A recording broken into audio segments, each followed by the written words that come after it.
The news anchor grilled the former Prime Minister on his support for calls for a second Brexit referendum. Mr. Frey dismissed Mr. Blair's hopes for a second vote on UK membership of the European Union, saying it would not be realistically possible to hold a second poll on the issue.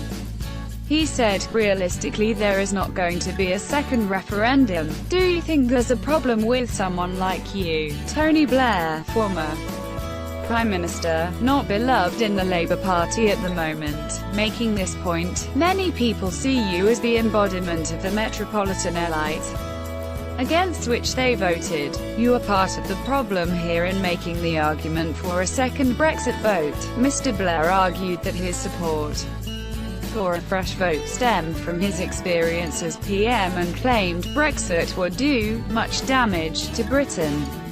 He told the Channel 4 News presenter, "You know, 16 million people voted to remain.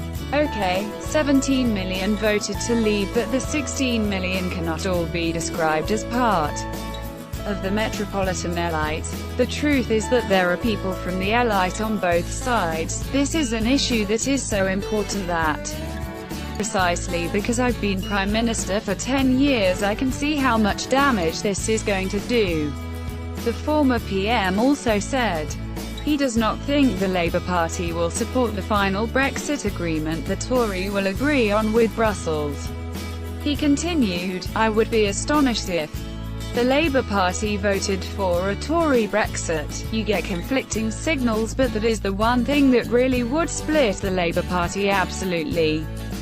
In a fundamental way, if the government puts a deal to Parliament and MPs think, you know what, this actually isn't that good a deal for Britain either, because we end up becoming rule takers without being rule makers, or alternatively we are disrupting half our trade as a nation, then I think it's possible you get the thing blocked in Parliament. If it gets blocked in Parliament, the simplest answer to that is to say that the people made the original decision, now we have the actual alternative, the people should carry on having the right to have a decision and the people should have a vote on it."